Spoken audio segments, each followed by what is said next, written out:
Good morning. Today is Friday, December 25th, 2020.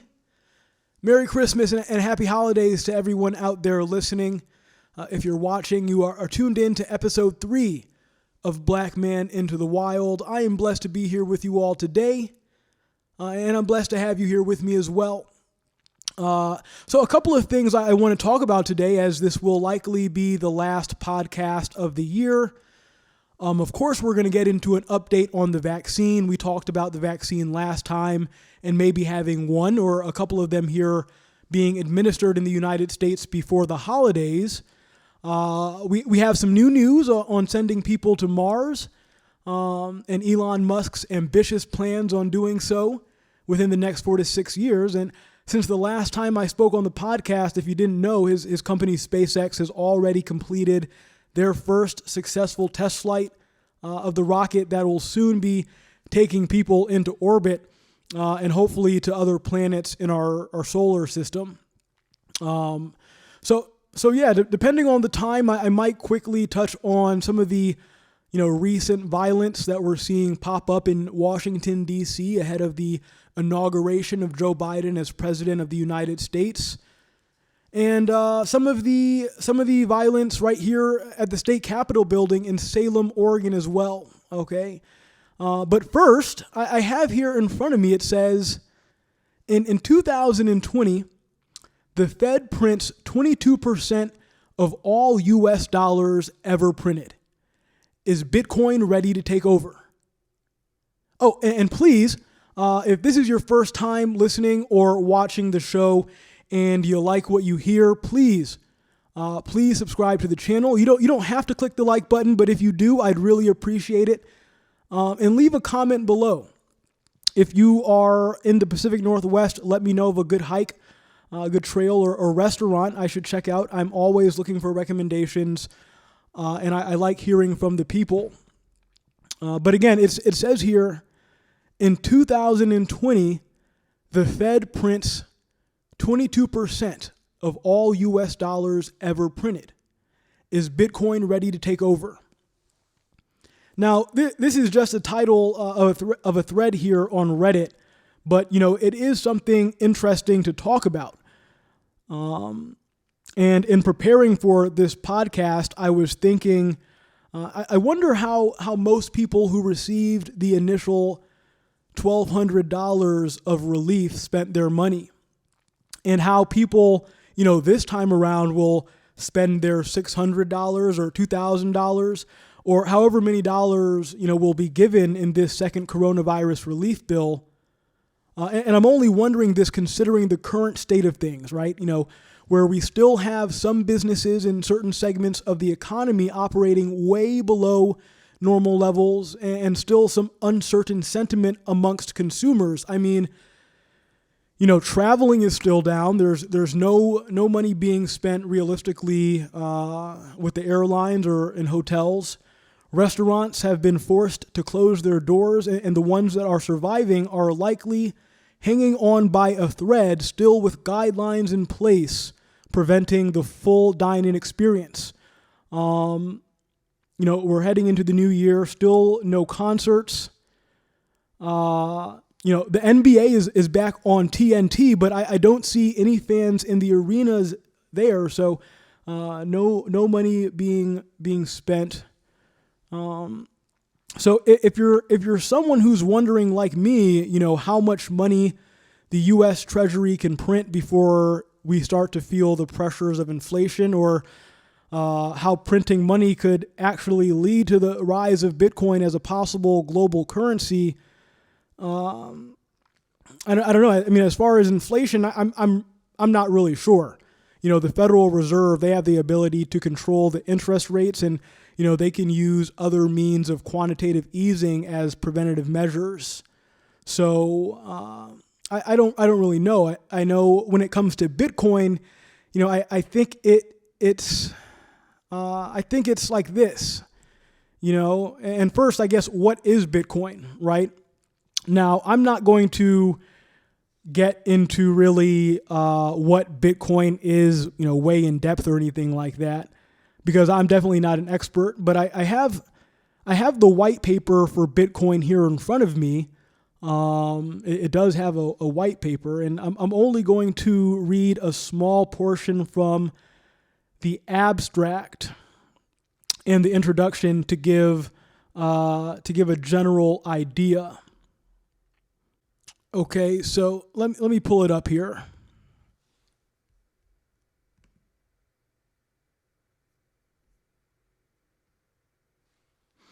All right.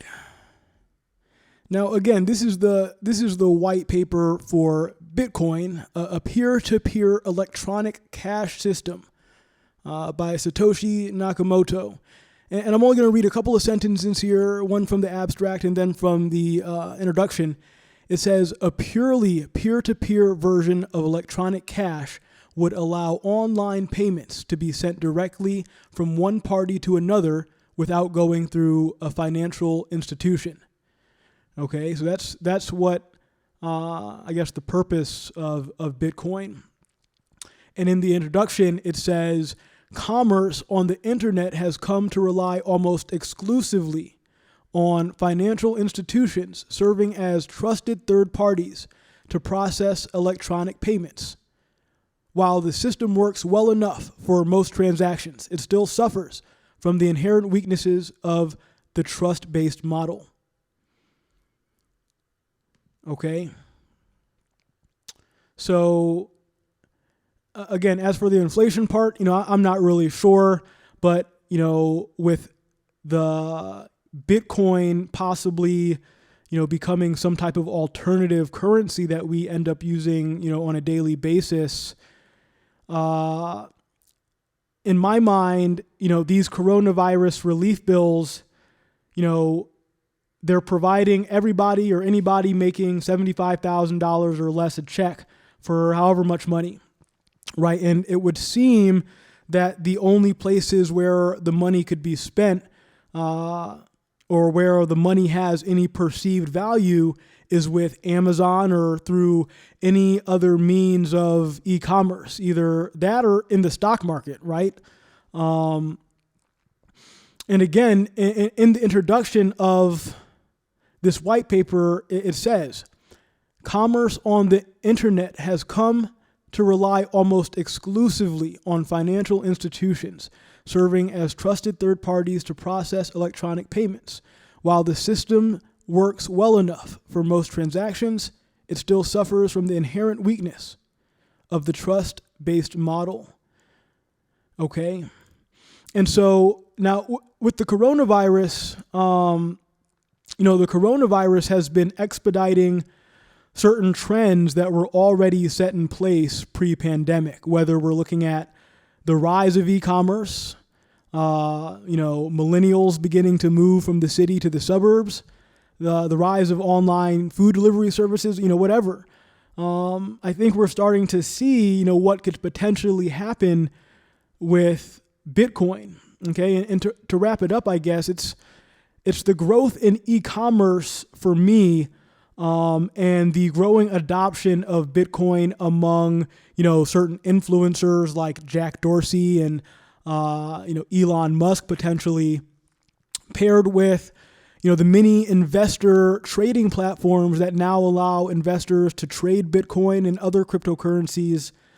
That makes me believe Bitcoin is positioning itself to take over. Okay. So, I don't know. Could you imagine a world where Tim Cook said, hey, let's allow anybody around the world to buy an iPhone or any Apple product with Bitcoin, digitally. And in that scenario, I'm sure if you're watching this, Apple has a tremendous stockpile of cash right now. I don't know the exact number, but they are sitting on a lot of money. And could you imagine a world where they are, strategically building up a stockpile of Bitcoin, not by means of transferring their existing cash over to Bitcoin, but instead to begin accepting payment in Bitcoin. I just don't know. I think it would be quite an interesting time we would be living in if something like that were to happen. So I don't know. I think it's all very interesting to watch. I think a couple of years ago, 2018, 2017-ish, Bitcoin had reached $19,000 and there was so much hype. Everybody was sort of freaking out. And then it sort of died down a little bit. And then more recently, just as in a couple of weeks ago, new highs, $23,000, $24,000. And again, this is coming, after it seems to be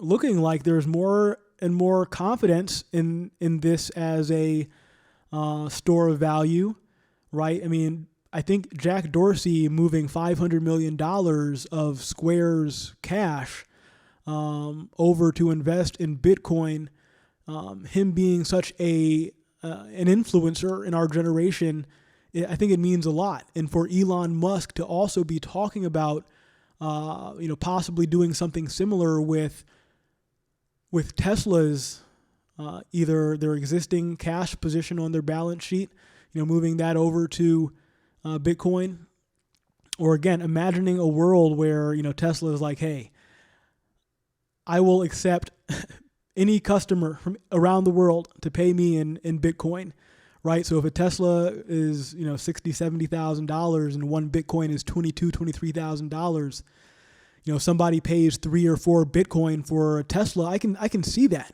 I can see that. I don't really know how to fully explain it all the way, but I can see a reality where we are, moving in that direction.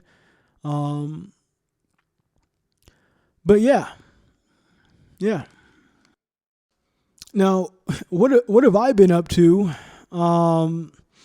Nothing much really. Of course, even now with the vaccine and more testing, I'm still trying to stay low and out of the way. Almost a year into this thing now, and I would have never imagined that we'd still be, doing the whole social distancing thing and wearing masks and still working from home, this close heading into 2021. But, here we are. So now I will say I have been able to get out quite a bit recently, which has been good for the heart and soul. I've been down to Mount Hood twice this week. One of my favorite places to get away to that's close by, actually Trillium Lake to be specific. And that's about an hour and a half drive southeast from where I am here. And unfortunately, driving back the second time, there was a lot of traffic from all of the cars leaving the ski bowl. So it took a little bit longer to get back, but yeah, no snow up here in the city yet, but a good amount of snow up by the mountain, probably around 30, 35 degrees both times I went. And it's a 2-mile jog down to the lake from where you park, and then a 2-mile walk or jog back up. So you're definitely getting a pretty good workout in and staying warm. So now the lake it looked like at least it was all the way frozen over, but I wasn't going to, walk out there and test it out. So, and then yesterday I spent some time in Hood River, Oregon, and the drive coming back along the Columbia River on the Washington side was breathtaking as the sun set behind the hills. And since the last podcast, I've actually also been out to the coast, Rockaway Beach to be exact. Yeah, I'm loving getting out there. I think one of my favorite things about living in the Pacific Northwest currently is, I'm only about an hour and a half away from, some of the national forests, and then 2 hours away from the ocean, both in different directions. So, yeah, other than that, I've just been working, trying to keep my spirits high, nothing too special. Being that I am from Cleveland, I guess I will quickly shout out the Cleveland Browns. They're 10-4 right now, playing some elite football for the first time in my life. So let's hope to see them, continue the great work into the playoffs, hopefully. And also shout out to Kid Cudi. Everybody go check out that new Man on the Moon 3 album. I've been listening to it for the past couple of weeks. And yeah, if you're a hip hop nerd, or anybody out there, if you've been, a fan of Kid Cudi for, years, definitely go check it out if you already haven't. Now, I definitely want to speak about this vaccine. I think the last time we were talking about maybe having a vaccine here in the United States before the holidays, and on Monday, December 14th, 2020, Sandra Lindsay became the first person in the United States to receive the Pfizer COVID-19 vaccine about a week after the UK began their nationwide coronavirus immunization, where Margaret Keenan, a 90-year-old grandmother of 4, became the first person in the world to receive the shot the Tuesday before. And to be clear, the Pfizer vaccine program is actually not a part of the Operation Warp Speed being led by Vice President Mike Pence. However, the Moderna vaccine, which I believe is now available in the United States as well, these two are the two being spoken about the most. The Moderna, I believe they did receive federal funding. So, this is all good news, I guess, but I do know in the past couple of days there have been, new reports of some sort of mutated coronavirus strain detected in the UK. So I don't know. I really don't know. Let's get into this first article here. It's actually a couple of weeks old, but it's still relevant, and you'll see. And this is coming from the Washington Post. The weapon that will end the war. First coronavirus vaccine shots given outside trials in U.S. Okay, and it goes on. It says, with a quick jab to a nurse's left deltoid, America entered a new phase in its fight against the coronavirus on Monday. The injection to Sandra Lindsay's arm at Long Island Jewish Medical Center made her the first American to receive the coronavirus vaccine outside a clinical trial. The small dose of mRNA represented a giant leap in efforts to beat back the virus, a moonshot worth of hope amid a pandemic that has infected more than 16 million and killed more than 300,000 nationwide. Sandra, you didn't flinch. New York Governor Andrew Cuomo told the critical care nurse after the injection was administered as he watched via live stream from his office. Now, this is where I feel like there is some relevance, okay? Now, of course, we know by now some of the frontline workers as well are receiving the initial shot of the COVID-19 vaccine. So, there's relevancy there. Now, Andrew Cuomo, however you say this guy's name, I'm interested. I'm more interested in learning why he is a recent recipient of an international Emmy Award. Okay, and this is coming from the trusted news source NPR. All right, it says here, Andrew Cuomo to receive International Emmy for masterful COVID-19 briefings. All right, and again, the article is relevant because, we definitely have entered this new phase. And it's relevant because I still need to know why Governor Cuomo is a recent recipient of an International Emmy Award for his masterful, quote-unquote, COVID-19 briefings. Now, I don't really have the time to go into this today, but someone needs to acknowledge the conflict of interest that exists between a sitting governor, and his brother, an entertainment news anchor. I feel like somebody will eventually have to talk about that. Okay, now, I do think it's unfortunate how our public health and medicine have been, hyper politicized the way they have been. But I guess that this is just the culture we've created, and when it comes to Governor Cuomo, or, Dr. Fauci or any of these other people that, we've been watching on the tube giving us information, during the pandemic, I find that I'm often asking myself, is this public relations or propaganda? Okay. And again, I said I'm not going to go too much into this article here, but let me just read a little bit at the top. Okay. Again, this is coming from NPR. Andrew Cuomo to receive International Emmy for, quote, masterful COVID-19 briefings. It goes on to say, the Emmys have always had a soft spot for politicians. In the past 2 decades, the annual television awards have dealt out nods or outright wins for a slew of famous names. There's Selena Meyer, for one, not to mention Josiah Bartlett and Claire and Frank Underwood, among others. The thing is, most of those politicians are, fake. The International Academy of Television Arts and Sciences announced Friday that it is breaking with tradition and awarding its International Emmy Founders Award to a real politician who is currently in office.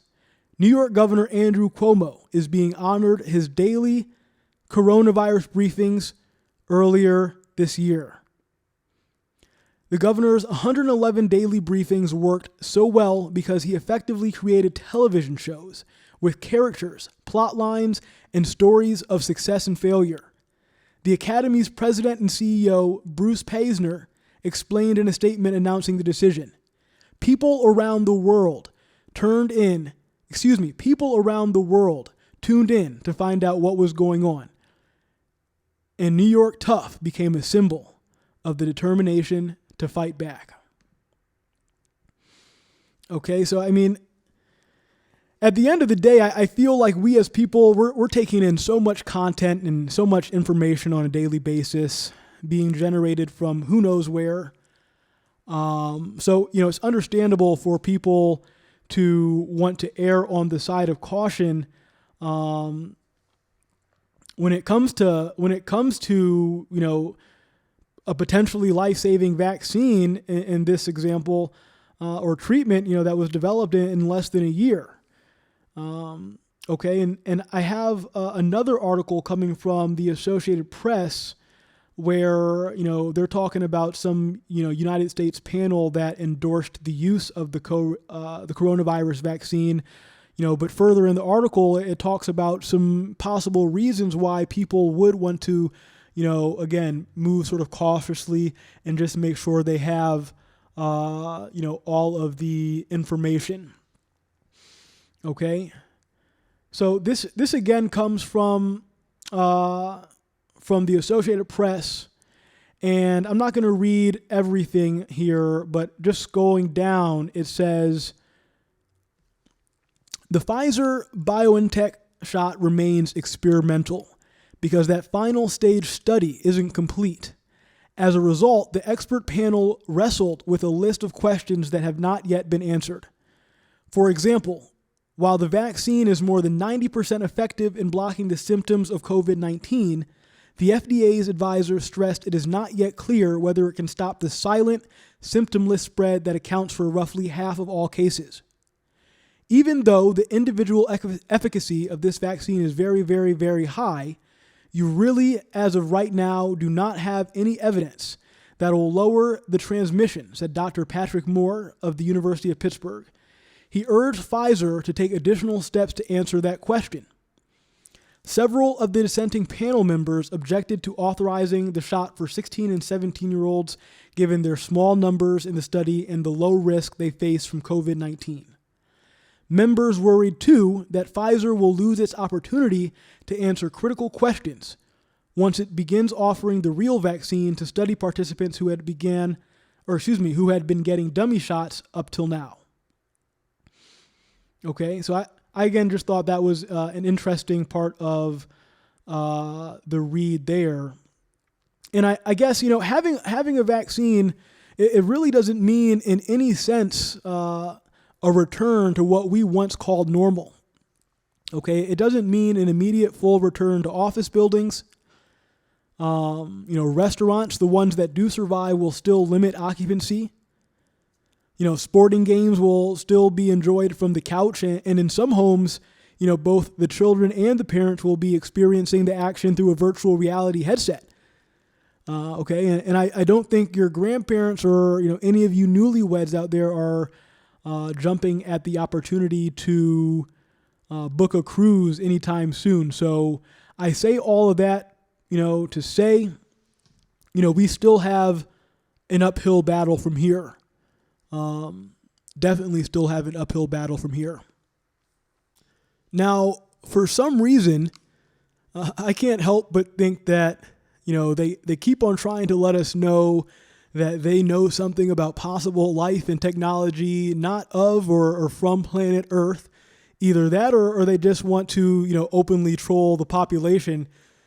And by they, I think I mean the media and our government and just the they that exists in the metaphysical realm, the stars, let's say, but a couple of weeks ago, reports of that former Israeli defense official surfaced where he came out and claimed that the U.S. government had been in contact with some Galactic Space Federation or, something along those lines. And, earlier this year, there were those headlines floating around the internet claiming that the Pentagon had recovered some off-world vehicles not made on this planet. And, to bring it all in, I talked last time about Elon Musk and his grandiose plans of sending people to Mars within the next 4 to 6 years. And I just wanted to follow up on that because in general, there's been a lot of space talk. And since the last time, I spoke on the podcast, SpaceX has already completed their first test flight of the rocket that will be one day taking people to Mars. So I do have this article here. I'll pull it up quickly. It comes from Business Insider. The title is Jeff Bezos complimented Elon Musk's Starship rocket launch, which exploded on landing, and offered congratulations to the entire SpaceX team. And it goes on to read, it says, SpaceX conducted its first high-altitude test of its prototype Starship rocket ship on Wednesday.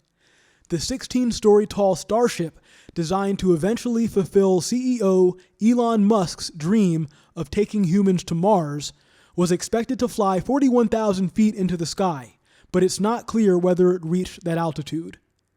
The spacecraft exploded dramatically on landing, but the explosion was not unexpected. Musk had said he thought there was a 2 in 3 chance the test would fail. And at the top here it says, Jeff Bezos, Amazon CEO and the world's richest person, on Wednesday congratulated SpaceX on the test launch of its Starship rocket. And I wonder sometimes how much Jeff Bezos really means congratulations, because of course he's working on doing sort of the same thing with his Blue Origin rocket program. But if anybody out there has seen it, definitely leave a comment below. It was pretty awesome. And if you haven't seen the video of the SN8 Starship rocket in its first test flight, definitely check it out. And for somebody like me who's really into Tesla, really into following Elon Musk and all of his endeavors, I remember when he was initially years ago launching the Falcon 9 rockets and having them land back to Earth vertically, not only to Earth, but even to the water, right? Because they're now landing on floating devices in the ocean. But I remember when that program initially began, and the rockets upon return from flight were crashing I remember Elon Musk's confidence in the future of the Falcon 9 eventually, fulfilling the missions that he had intended or had set out for the Falcon 9 rockets. So in seeing this initial, flight test of the SN8 rocket, which is eventually slated to be taking people to Mars, and to hear Elon's sentiment after the crash, after the explosion, only sounding more confident in the future of, space exploration, specifically, commissioned by a SpaceX rocket. It's just pretty exciting. I'm super excited for it, and I can't wait to be on on one of those flights. So yeah. Now I have one more article here, still on the topic of space, and being that I currently do live out here in Washington in the Pacific Northwest, I want to read this here, or part of this, which comes from GeekWire. 2 Washington State women join Artemis team to go on NASA's moon missions. And I'm not going to dive too deep in here, but there was one interesting quote from Anne McClain, one of the astronauts, that I wanted to read out loud here. So it starts off, it says, NASA today named the first 18 astronauts of its Artemis team for missions to the moon, and 2 of the teammates traced their routes to Washington State. Okay, and the 2 again are Anne McClain, and then down here, Kayla Barron. Okay, but the interesting quote, something that just makes you pause and think, especially during the times we're in now, with so much social strife. Okay, now Anne McClain says here, it says, when I was up on the space station, we never even thought about genders or races or religions or nationalities, even until somebody asked us about them. McClain said through a mask that she wore to counter the COVID-19 pandemic. So it has actually made us reflect on the reasons, and my takeaways is that the strongest teams are the most diverse teams. So again, I just wanted to quickly point out and shout out to Anne McClain and to Kayla Barron. Good luck to you both on your journey. And, hopefully when you wrap up and eventually come back, you can share some stories and some testimony. So, yeah. Now, I don't really have anything prepared on this last piece here. And being that it is Christmas, it is a holiday, I'm going to get out of here without really getting into some of the other stories that I wanted to talk about that had to do with tech, Facebook and what they're going through, same with Twitter, Google, and some other things. But, we have all the time in the world after the new year. So once we return and we get back into the swing of things, we'll definitely take a look into some of the other articles I had initially pulled up here to talk about today. But in regard to, the new violence that we're seeing in Washington, D.C. ahead of the inauguration of Joe Biden for president of the United States, less than a month, less than 30 days out now. I just want to say to anybody in the area, just please remain safe. These are crazy times that we're in right now. And same for,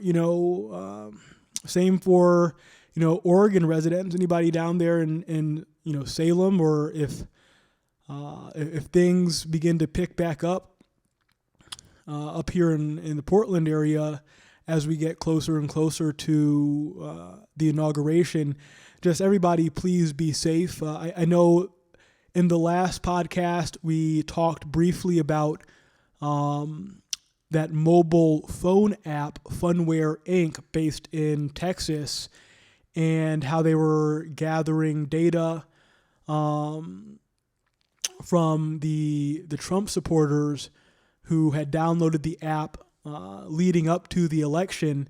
And I just sometimes wonder, the article that I had, referenced last time was going into a little bit of detail about how even after the election, the app was still generating data, using the data and, studying the data to figure out the changes in behavior, I guess, of the different people who had downloaded it. So again, I sometimes just wonder, what, you hear the idea floating around out there that there are some people living in a different reality or a different world than other people. And when you see some of this recent violence, spark up, and you're a person like me who I consider myself just on the outside looking in, just trying to gather information. And I'm wondering, how is it that we've gotten to this point? But yeah, I say all that to say, as I'm sort of rambling here, everybody have a happy new year, Merry Christmas. Please stay safe. Again, I am blessed to be here with you all on this very Merry Christmas. I'm blessed to have you here with me as well. If this is your first time tuning in, please subscribe to the channel, share it with your friends also. I wasn't going to record today, but I want to get consistent with this and get better for the people who do tune in to hear what I have to say. So yeah, it's been a crazy, turbulent 2020. Didn't expect to be wrapping up my third podcast before the end of the year, but here we are. Again, I'm blessed to be in this position. So again, thank you for joining me. Sorry if I was a little bit all over the place today. January 2021, I'll be back. Everybody have a happy holidays. Peace.